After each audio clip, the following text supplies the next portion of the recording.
The wind had no mercy out on the flats.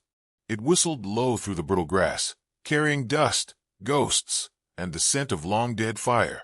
What remained of the homestead stood black and broken on the outskirts of Wych Elm, a spine of scorched timber, a bent stovepipe, jutting from the earth, like a crooked finger pointing nowhere, and a circle of ash where a cabin had once held warmth and a name. She slept there, in the ash, night after night, curled tight like a dying animal, wrapped in soot and silence. The townsfolk called her Aisling, as if giving her something to be called would ease their guilt. They never asked who she had been before the fire, nor what she had seen through the smoke. They avoided the place, and her, as if both were cursed. She never came into town. She moved along the ridges, half-shadow, gathering what she needed, scraps, rainwater, small game when she could manage it. Sometimes she watched the children playing outside the mercantile, her eyes sharp and hollow. They whispered about her, said she was feral, said her family had burned to death when outlaws raided the land east of the canyon, said the Kane brothers were to blame, but no one had seen them. No one had spoken up. No one had gone out there since. It was late autumn when Hollis Dean passed by the ash heap on his way back from a supply run. The day had been dry, sky the color of old bones, and his wagon wheels cracked over the earth like pistol shots. He hadn't intended to stop, but something drew his eye, a flicker of movement amid the ruins, something still breathing inside all that ruin. She was lying on her side, motionless except for the rise and fall of her ribs. Her hair was tangled with soot, her hands folded under her cheek, as if she were no more than the sleeping child. There was something unbearable in the way she didn't shiver. He stepped down slowly. His boots made a sound like thunder in the quiet. She didn't stir. He reached into the back of his wagon, pulled out the blanket he kept for cold nights when the road stretched longer than the day. It was warm but clean. He laid it over her shoulders, without a word. She didn't flinch, didn't thank him, just curled tighter, face buried deeper in the cinders. He left. Weeks passed. He saw her again from time to time, on the ridge above his ranch, sitting on a fence post like a vulture, eyes narrowed at the horizon. Sometimes she'd follow his wagon from a distance, always silent, always watching. Hollis didn't mind. He didn't speak much himself these days. Since the fever took his wife and the child she carried, his words had felt too heavy to carry. He didn't ask her name. He knew better than to demand from someone what they weren't ready to give. The first frost came early that year. Hollis noticed her again one morning, crouched behind the shed where he stored his winter feed. Her skin was pale under the grime, her lips split with cold. She had a jackrabbit slung over one shoulder, but it was her eyes that stopped him. Two coals in a face made of ash, staring straight through him. "You hungry?" he asked. She said nothing. He held the door open and stepped aside. She came in. That night, she sat by his fire, still as a stone. She didn't eat until he'd turned his back. She didn't speak. Not that night. Not the next. Not the one after that. But she didn't leave, either. He gave her work, gathering kindling, brushing the horses, fetching water. She did it all without a word, eyes always watching, as if waiting for him to strike her. He never did. Some nights she'd return to the ruin and sleep in the ashes. Other nights she stayed in the barn, curled up with the horses. She never took the bed inside. That was sacred, he supposed. Some ghosts didn't like to be disturbed. The first time she spoke, the fire had burned low. He was whittling something useless, just to keep his hands from remembering what they used to do.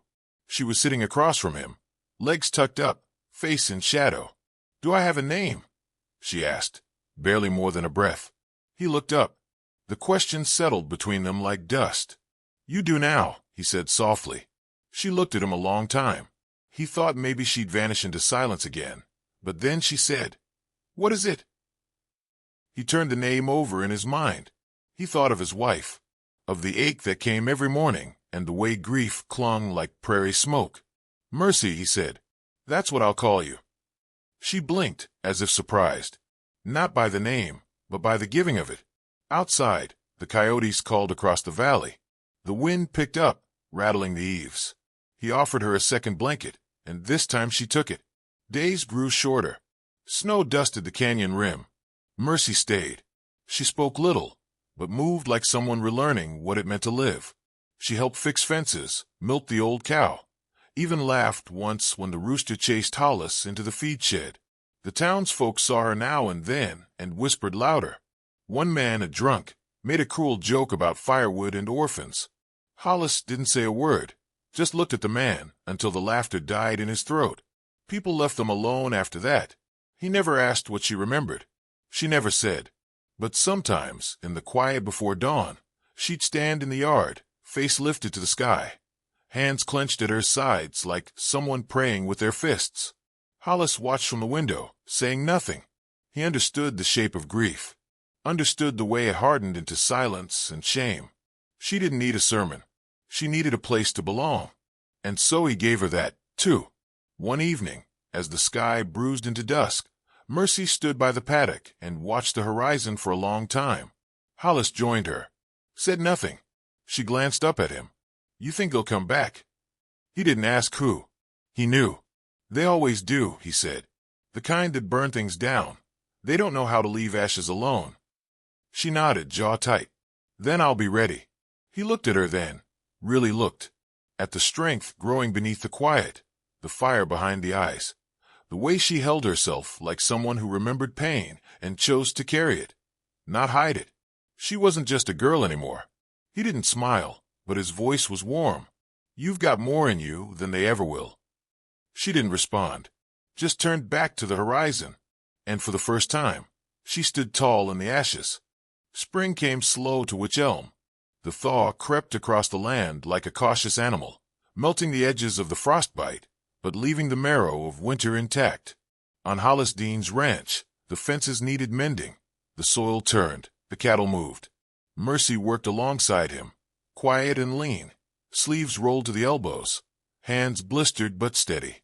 She was no longer the girl curled in cinders. She was sharper now, her movements deliberate, her eyes more calculating than curious. She learned quickly how to bridle a horse, how to follow deer sign through dry grass, how to stitch a tear in canvas with small, exacting fingers. She said little, but her silence no longer felt hollow. It felt like watching a fuse burn toward something. She never flinched from the fire anymore. One afternoon, when the light was heavy and the wind had gone still, she walked alone to what was left of her family's homestead.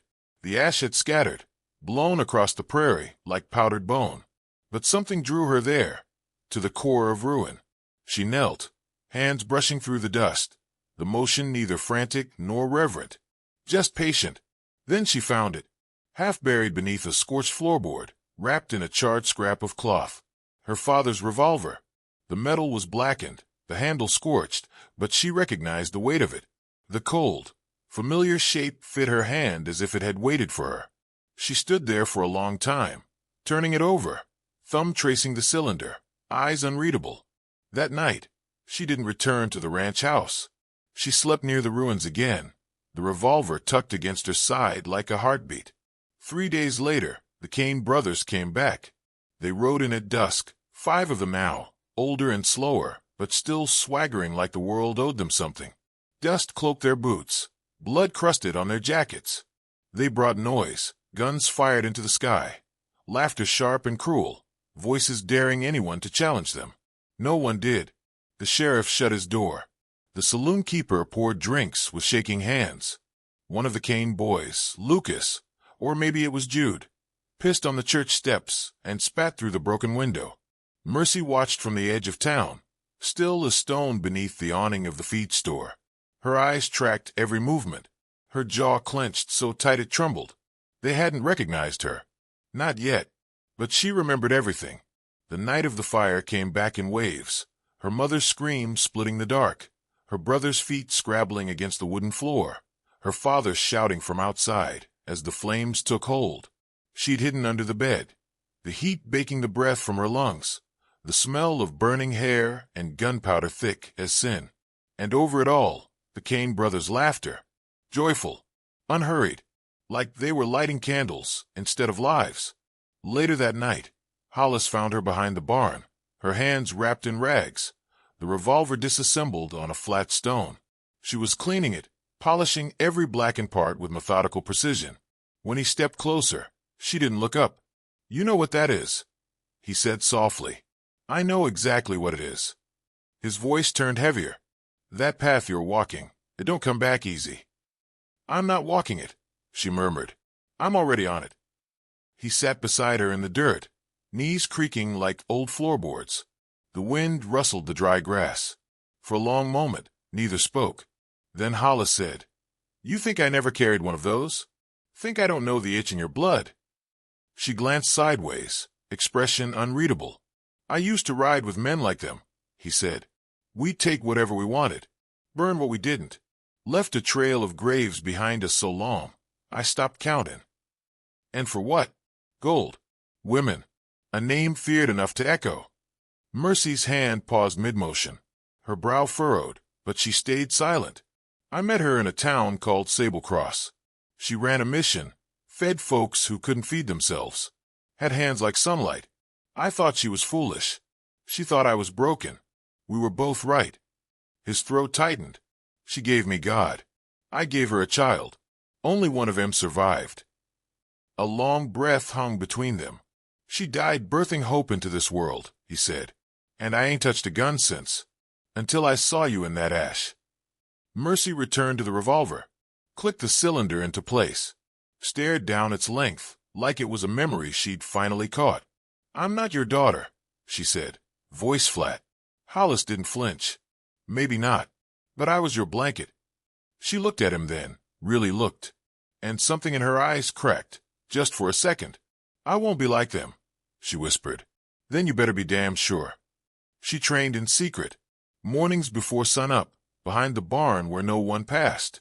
She practiced loading and firing, not for speed, but for precision. Her fingers were fast, her stance unshakable. When she missed, she didn't curse. She adjusted, again and again. Hollis watched from a distance, a specter of conflict carved into his face. He never stopped her. He just rebuilt the barn roof. She turned into a shooting perch. In town, fear bloomed like rot. The Kane brothers moved in, took rooms above the saloon, rode through the streets like they owned the dust and everything in it. They knocked over stalls, slapped women on the backside, shot the weather vane clean off the church steeple. The sheriff stopped leaving his house altogether. No one resisted, but Mercy watched. And she waited. She'd walk the ridgeline at dusk, revolver beneath her coat, hair tied back. Her eyes narrowed on every Kane boy like a hawk circling slow. "You planning something?" Hollis asked one night, staring into the fire. She didn't answer. He looked over at her. "You think killing him makes it right?" "It won't make it right," she said. "It'll make it done."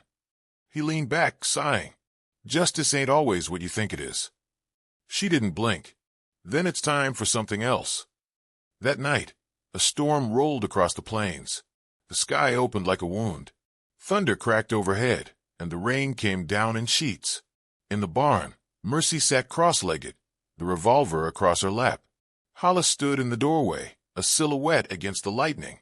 "You'll have to be fast," he said. "And sure." She nodded. "You get one shot wrong, you're dead." She nodded again. He stepped forward and placed something beside her, a small wooden box, weathered with time. Inside, bullets, etched by hand, one at a time. The work of a man who'd once needed them, and hated needing them. "I'd buried that 10 years ago," he said. "Thought I'd never dig it up." She met his eyes. "Why now?" He hesitated. "Because maybe you ain't the only one who wants this done." A beat passed. "You taught me to aim," she said. "No," he replied. "You taught yourself. I just didn't stop you." The fire cracked. The storm rolled on. And Mercy sat there, her father's gun in her lap, the past in her lungs, and the names of 5 men burning holes in her heart. The sun bled across the horizon in thin streaks of fire when they found the rancher. He'd been strung up on his own fence post, boots missing, mouth stuffed with feed like some kind of mockery. His eyes were wide, dried open, the way fear hardens just before death. Mercy stood over the body in silence, while the wind stirred the dust around her feet. Hollis didn't speak either. There was nothing to say. The Kane brothers had left a message, burned into the barn wall, just a mile from the body. "We're talking it all. Next stop, The preacher, asterisk asterisk. Hollis knew what it meant. They remembered him. The man he'd been. The blood on his hands. The mercy he'd buried so deep he almost forgot where. He rode into town alone that night. No guns, no words rehearsed. Just the heavy tread of a man walking into his reckoning.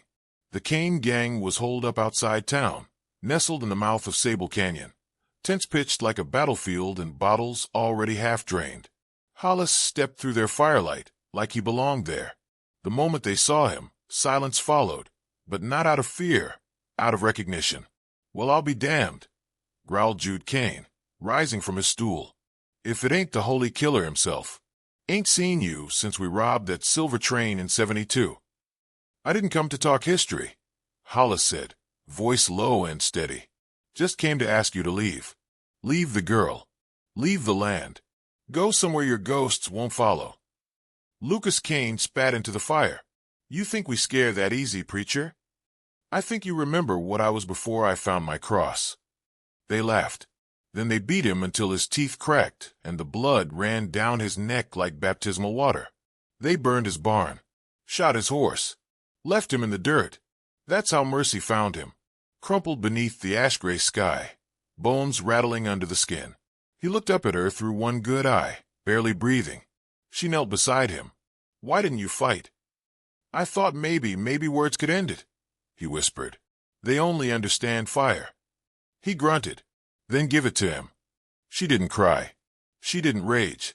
She walked into the house, opened the drawer beneath the stove, and pulled out the revolver she had cleaned 100 times. The metal gleamed faintly in the lamplight. She loaded each bullet with care, the names etched in her memory as clearly as the grooves in the gun. At dawn she rode.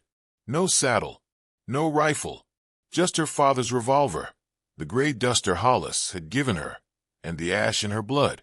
Her hair was braided back tight, face smeared with dust, boots silent over the rock. The canyon opened like a wound in the earth, and at its center, the Kane brothers laughed around their fire. Whiskey flowed. A rabbit sizzled on a spit. They weren't watching the ridgeline. They thought the story was finished. They didn't see her until she was already standing in the firelight. Jude squinted. "Well now, what have we got here?" Mercy said nothing, just stepped closer, revolver hanging loose at her side. Lucas tilted his head. "You lost, girl." Her voice came quiet, low and clear. "Lucas Kane." He blinked. "You shot my mother in the chest while she held my brother. Then you laughed." He frowned, stepping forward. "Now wait just a—" The revolver cracked once. He fell sideways, eyes still open. The others staggered back, cursing. Hands reached for guns, but Mercy moved faster. She turned her body smooth, precise, like she'd rehearsed this in her bones for years. "Warren Kane," she said and fired. The bullet struck him clean in the throat. He dropped without a sound. "Jude Kane." He lunged at her, but too slow. The shot tore through his knee. He crumpled, screaming, crawling through the dust. "You left me under the floorboards," she said, stepping closer, voice steady. "Told the others. She ain't even got a name." He rolled onto his back, gasping. "Please," he whispered. "I didn't know. We were drunk. Just doing what we—" She raised the gun. "Who the hell are you?" he begged, eyes wide with the final truth. She looked down at him, smoke and fire in her silhouette. "I'm the girl from the ashes." The gunshot echoed off the canyon walls. A final Kane, younger, quieter, tried to flee. He got 5 paces before he spun with a knife, face twisted in desperation. Mercy turned too late. The blade flashed toward her throat. Then another shot cracked the silence. The Kane boy dropped, a bullet clean through his temple. Mercy turned. Hollis stood behind her, leaning on a cane, his old revolver smoking in his hand. "You missed one," he rasped. She stared at him, eyes burning, not with tears, but something older. "I wasn't sure you'd come." "Wasn't sure either," he said. "But the barn's gone. Figured I had nothing left to lose." The wind moved through the canyon, sifting ashes into silence. By sunrise, the townsfolk woke to a sight they'd never forget. 5 men, once feared, now still, hung from the gate at the town's edge. No note, no name, just justice. No one asked who did it. No one needed to. They saw Mercy later that morning, walking through town with her shoulders back, her coat clean, her revolver gone. She didn't look at the whispers, didn't flinch at the eyes. Hollis walked beside her, slow but upright. They rebuilt the barn first, then the fences, then the house.